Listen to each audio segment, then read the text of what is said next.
गुरुदेव और माँ गायत्री के चरणों में कोटि कोटि नमन। आप सभी को प्रणाम। गायत्री महाशक्ति की 3 फलश्रुतियाँ। गुरुदेव के इस प्रवचन के पिछले वीडियो में गुरुदेव ने बताया था कि गायत्री मंत्र बीज रूप है और इसी से वृक्ष के रूप में सारा का सारा भारतीय धर्म विकसित हुआ है। रामायण में 24,000 श्लोक हैं और हर 1,000 श्लोक के पीछे गायत्री मंत्र के एक अक्षर का संपुट लगा हुआ है। इसी तरह से भागवत में भी गायत्री मंत्र के संपुट लगे हुए हैं। आइए अब जानते हैं उसके आगे, लेकिन उससे पहले थॉट ऑफ द डे। जीवन आपको हर समय कड़ी टक्कर देगा। कुछ स्थितियों के कारण आप कई बार दबाव महसूस करेंगे। आपको केवल ये सोचना चाहिए कि आपके साथ सर्वशक्तिमान है, जो निश्चित रूप से आपको खुश रखने के लिए एक अच्छी मजबूत योजना बना रहा है। भगवान आपका परीक्षण कर रहे हैं। यदि आप परीक्षा में पास करते हैं तो आप जीत जाते हैं। हमेशा विश्वास रखें। मित्रों, 24 साल की उपासना के पश्चात, संशोधन के पश्चात 30 साल और हो गए जब से गायत्री के प्रचार का कार्य हमने लिया, और जब हमको हमारी जीवात्मा ने ये आज्ञा दी कि ये काम की चीज़ है, उपयोगी चीज़ है, लाभदायक चीज़ है, इसको लोगों को बताया जाना चाहिए और समझाया जाना चाहिए। जो जितना अधिकारी हो उतनी ही खुराक दी जानी चाहिए। हम उपासना सिखाते रहे, छोटी खुराक वालों को छोटी मात्रा देते रहे, बड़ों को बड़ी मात्रा। हमने छोटे बच्चों को दूध में पानी मिले हुए से लेकर बड़ों को घी और शक्कर मिली हुई खुराक तक विभिन्न लोगों को दी है 30 सालों में। इन 30 सालों में हमारा विश्वास अटूट होता चला गया, श्रद्धा मजबूत होती चली गई। ये वो संबल है, वो आधार है कि अगर ठीक तरीके से कोई पकड़ सकने में समर्थ हो सकता हो तो उसके लिए नफ़ा ही नफ़ा है, लाभ ही लाभ है। गायत्री के जो 7 लाभ बताए गए हैं, स्तुता मया वरदा, वेदमाता प्रचोयन्ता, आयुः प्राणम, प्रजाम, पशुम, कीर्तिम, द्रविणम, ब्रह्म वर्चसम। इन्हें हमने 100% पाया कि ये 7 के 7 लाभ एक एक अक्षर करके इसमें सही हैं।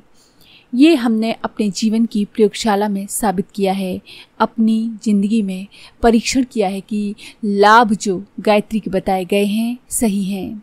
इससे मनुष्य की आयु बहुत बड़ी हो जाती है।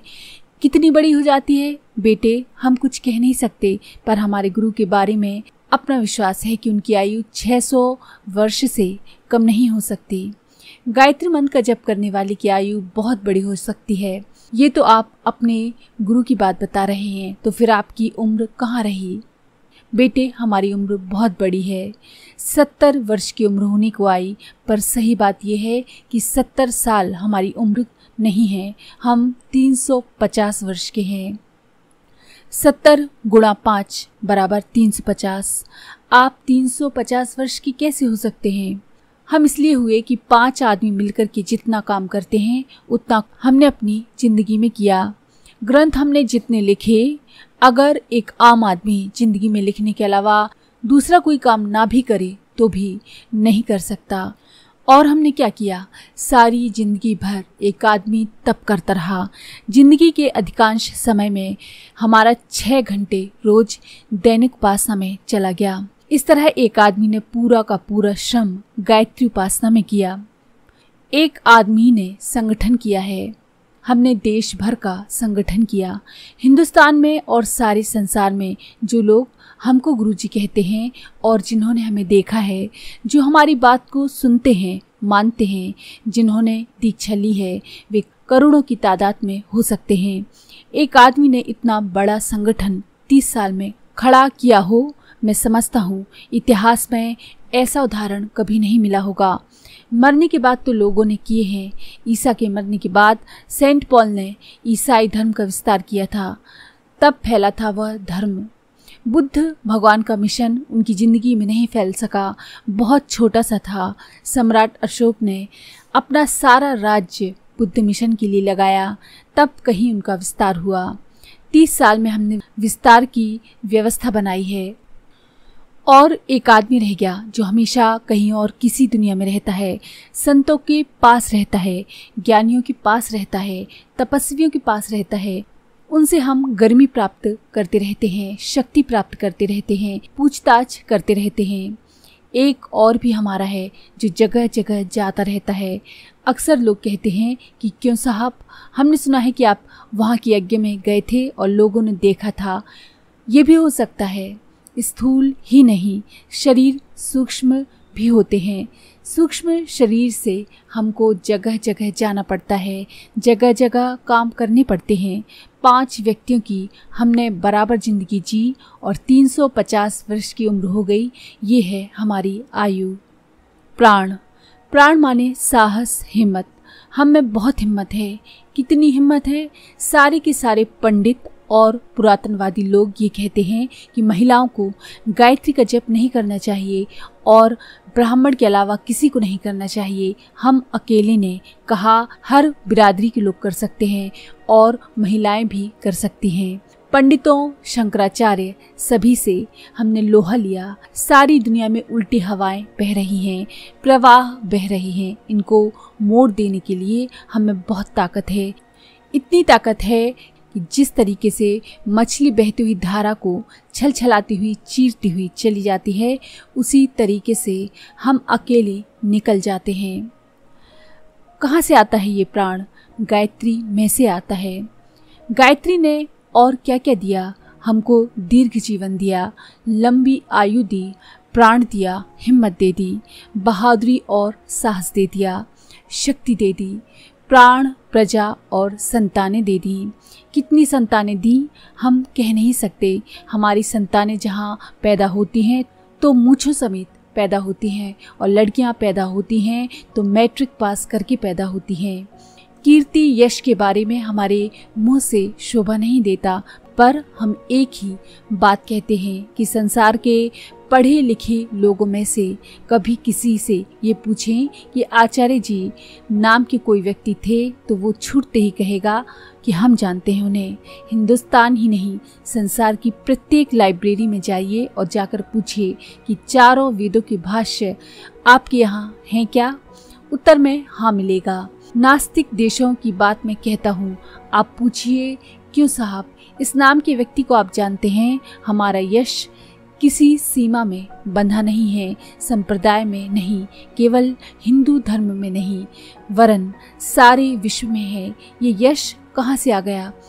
ये बेटे गायत्री माता का दिया हुआ यश है। कीर्तिम द्रविणम धन। ये मत पूछिए कि हमारे पास कितना पैसा है।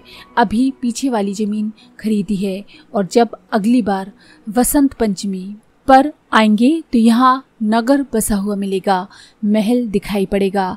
महाराज जी कहाँ से लाएंगे? आप हमसे मांगेंगे? नहीं बेटे, मैं तेरे सामने हाथ नहीं फैलाऊंगा। मैंने इंसान के सामने हाथ नहीं पसारा तो तुझसे क्या मांगूंगा? कहाँ से आएगा बेटे? कहीं से आएगा। जमीन फटेगी, आसमान से आएगा। कौन देगा? जिसके बारे में अथर्ववेद ने साक्षी देते हुए कहा है, कीर्तिम द्रविणम, धन देने वाली। और आखिर में क्या देती है? 7वां फल, ब्रह्म वर्चस्व। ब्रह्म वर्चस्व कहते हैं तेज को। ब्रह्म तेज कैसा होता है? ब्रह्म तेज उसे कहते हैं जब विश्वामित्र और वशिष्ठ में संघर्ष हुआ, तब विश्वामित्र हार गए और अपना राज्य छोड़कर ये कहने लगे कि वशिष्ठ जितने शक्तिशाली हैं उतना ही शक्तिशाली बनकर मैं भी दिखाऊंगा। उनने एक श्लोक कहा, धिकम बलम क्षत्रिय बलम ब्रह्म तेजो बलम बलम, अर्थात ब्रह्म तेज ही बल है। ब्रह्म वर्चस्व माने ब्रह्म तेज। इसे ब्राह्मणत्व का तेज कहते हैं, आध्यात्मिक तेज कहते हैं, आत्मा की शक्ति का तेज कहते हैं। गायत्री का आखिरी फल, 7वां फल ब्रह्म वर्चस्व होता है। गायत्री मंत्र के बारे में हम सारे जीवन भर प्रयत्न करते रहे और सफलता पाली। आज मैं ये कहने की स्थिति में हूँ कि ऋषियों ने जो कुछ बताया था कि गायत्री भारतीय संस्कृति का बीज है, वो सब सही है। जो शास्त्रकारों ने लिखा है, अन्य उपासकों ने लिखा है।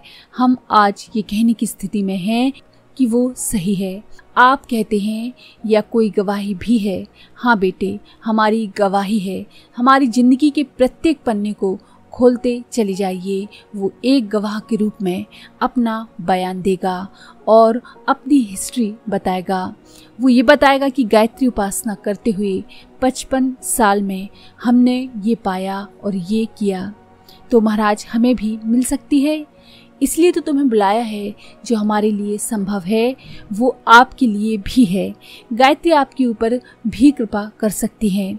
सूरज के हम रिश्तेदार नहीं हैं और आपसे कोई बैर नहीं है।